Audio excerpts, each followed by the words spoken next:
All right, we're back. Alex and Michael here again. Hopefully you're watching these in order, so we don't have to reintroduce ourselves every time. Okay, we're going to assume so. Yeah. This shot is largely fake, as is most of the shots in the sunrise sequence. We actually went to this park at sunrise, but the way you picture sunrise in your brain is different than how it actually looks, because the sky is mostly just white and wasn't that pretty. So all of these shots have the sky replaced and have a digital sun added and a sky picture that we found put in. And then of course this universe shot is all just CGI stuff. I thought this one was real. No. Oh, okay. Yeah. But yeah, that was a fun thing that we wanted to do early on, is set up the possibilities of the lucid dream and like sort of meet Sean and see him in his dream world where he's his true self, and then cut out to the real world where things are boring. He's not floating in amazing galaxy space. Yeah. And I think, that's one thing that I felt pretty strongly about, was that at some point, even though these first 5 episodes had a very low budget, we had to do a little bit, give you a little taste of the possibilities of the dream world, because obviously you can have amazing images and experiences in the dream world, and even if we couldn't portray that throughout the show 100%, I think we had to show what is possible, and why Sean is kind of addicted to lucid dreaming. Mm-hmm. I hate this painting behind Tabula Sterling. It bothers me every time. Just aren't a fan of those colors. Yeah. It just feels out of place. I don't know. Yeah. But I buy that Hannah would have it. Mm-hmm. So episode 1 is sort of a very quick introduction to everybody, just sort of, introducing you to each of the characters and kind of the worlds and a little bit of what they're going to be dealing with. And episode 2 is sort of where we start to get in deeper and really get to know them a bit more. So it's definitely a more slow episode, but it is sort of that character building. I have noticed a lot with TV shows, you have the pilot that kind of just barely gets things going, and then episode 2 kind of always is a little bit of a lull, because you kind of have to now sink into things, and then after that it can kind of pick up again. Yeah, I mean, that's our excuse for if you find this episode to be a bit slow. But it's got a lot of my favorite moments in it, actually, because that's one of my favorite visuals from the whole series, is that really simple visual effect of the finger missing, because I think that's the kind of thing that we were trying to capture with the lucid dreaming experience, where if you were in a dream and didn't realize you were dreaming, and you have those kind of moments where you see reality shift, I think that's a really accurate portrayal of what that feels like. Yeah.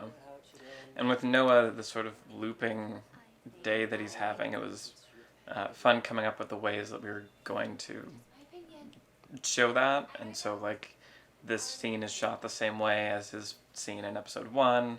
He's always wearing the same thing, but Nina changes her costume a little bit, and just picking and choosing what things we're going to shift so it's not absolutely identical, but like how to treat it, make it clear that there's something odd about how repetitious his world is.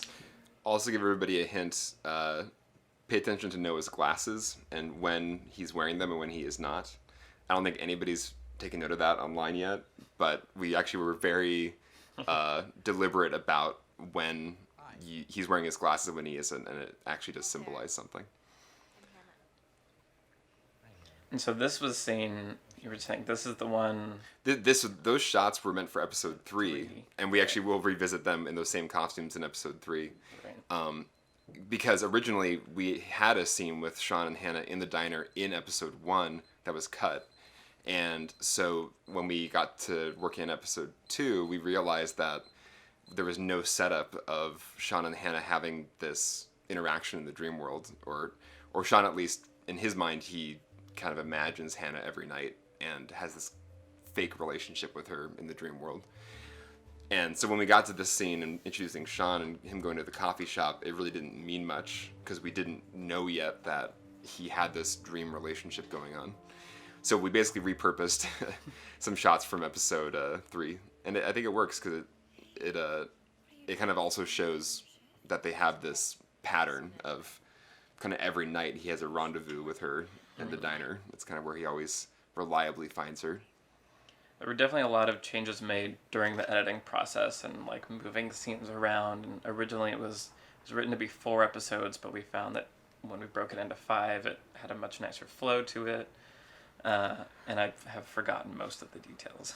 Well, there were so many. Well, I think there was some things where certain episodes on paper weren't super long, but when actually acted out, if there's scenes with very little dialogue, a lot of Noah scenes where there's really no dialogue, so on paper it was like a half page, but then in the actual edit it was like 3 minutes. Right. So I think we realized in the editing process that we did not have evenly spaced out episodes the way we thought we did, and we moved a lot of stuff from episode 2 over to episode 3, and then that kind of pushed things to episode 4, and yeah. And I think I really like the structure now. So I think 5 is kind of a nice number too. Yeah. I like. I think it worked out really well. This was fun. So did Garrett make this little contraption? I think I did. Or I think you did. Yeah. Yeah. So we buried this little box under the ground that had like a spool. Right.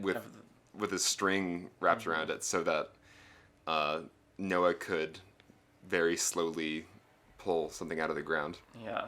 Yeah. I think I spent like half a day at Michael's just looking at all the different arts and crafts things and trying to figure out how to do it. Pretty simple. I think this is kind of this scene, which I think I wrote originally, is kind of a ripoff / inspired by The Ring, The Ring, the horror movie with Naomi Watts from early 2000s. Yeah. Because I think at one point she's in a dream and she literally is pulling one of those suction cuppy things out of her mouth. Yeah. Like out of her throat. Right. And I always thought that was like one of the creepiest, coolest dream images I'd ever seen. So, but it actually also made sense here that object in particular being a thing that Noah is thinking about and pulling out of the ground. Mm-hmm. So anyway, I'm going to admit right now that was from The Ring, but I like giving a little nod to that movie because for all its flaws, I really liked it, and yeah. I thought it was a really stylized, cool horror movie. Yeah, the first one's great. Yeah. So this is us meeting Dr. Leo Spaulding, the psychiatrist of the world of Anamnesis. The psychiatrist of the world.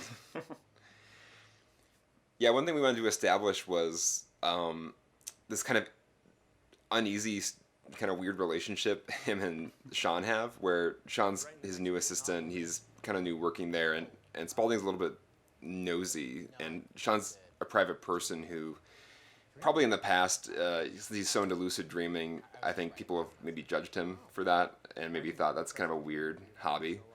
And so Sean really doesn't like talking about it with people who he doesn't know or are going to respect that it's a pretty serious endeavor for him. He really takes it seriously. This is Sean. That shot that just happened was a split screen digital pan shot. Yeah, a lot of these moments where there's 2 people in frame, if we can alter it because we like a different part of each of their take better, we probably did. Yeah. I actually really like the way that moment ended up playing in the cut. I think we tried a lot of different timings for that awkward Hannah Sean moment. Yeah. I think where we landed felt right with just he is kind of on autopilot, freaking out inside, and she's just, yeah, you're nice. Why are you looking at me like that? I think we've all had that experience at one point in our lives on one side of that or another. This was a fun scene to shoot.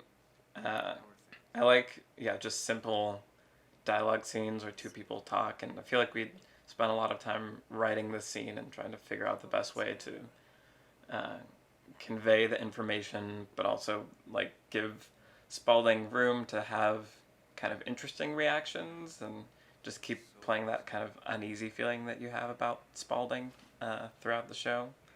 It was a hard balance because I think by the end of the 5 episodes, you definitely know something's going on with Spaulding, and he's maybe more than just this average psychiatrist that he seems to be. But we didn't want that to be, just so obvious from the first moment we meet him. So it's a very tricky balancing act of something's going on with Spaulding.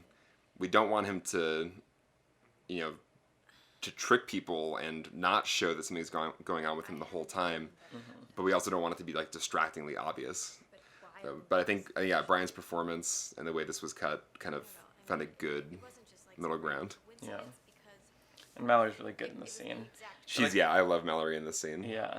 Because it's a really strange thing to have to talk about. It's and I it's one of the only times that people actually like explain what's going on in the show, like verbally. Yeah, like she had a dream that Adam died while he was actually dying, which is a kind of complicated premise to begin with. Right. It was definitely something we were worried about in the writing and the editing, and sort of throughout is like it is sort of a complicated idea to get a handle on, and since there isn't a whole lot of like direct exposition, will people be able to like follow it and understand what's going on?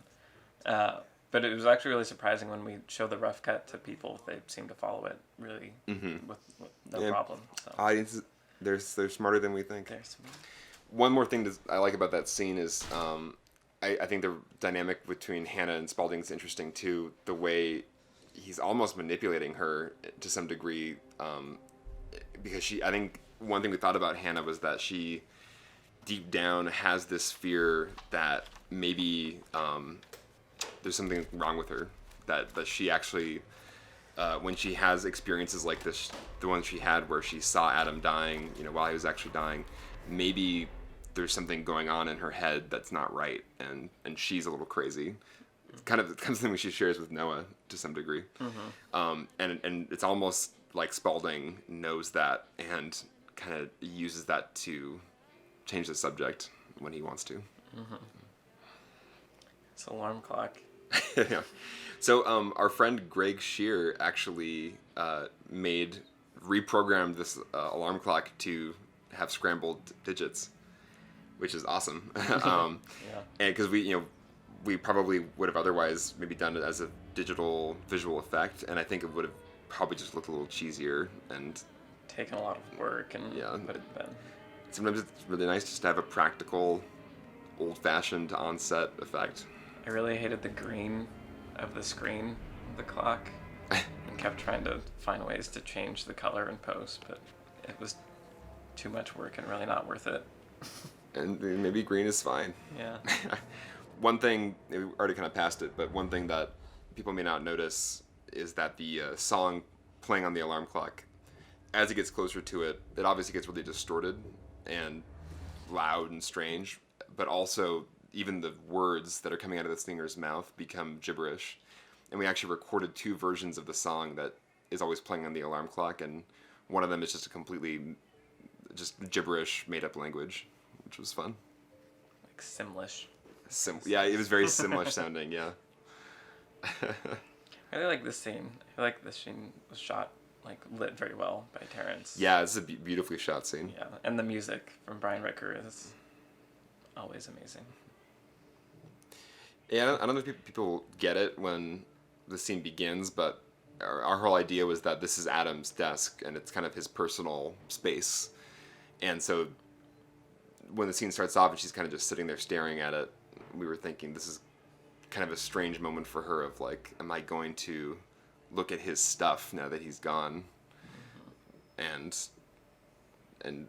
that's where she finds some unexpected clues. It was fun taking all those photos of Dan and Mallory also. We spent like a half day where we were like, we need lots of couple photos of you, and we took pictures and gave them the camera and told them to take pictures of each other. And that was a fun little outing. Remember that shot was really specific. It was like, we need a shot where we can tell that there's still a message saved on the answering machine, but she needs to be able to turn around and look at it from the desk. Yeah. I found something in Adam's desk. The things that appear so simple that are... Yeah, we had to like rearrange the furniture in the room to get behind the desk. And So, episode 2 ends again with Hannah on the phone. Yeah. Dealing with the phone. Yeah, that's one of the results of us kind of pushing things back to to make it 5 episodes instead of 4, was that episodes 1 and 2 originally did not both end with Hannah at her phone thinking about Vera, but in the re-edit those ended up being the most logical places to get out the episodes. All right, so we'll see you in episode 3.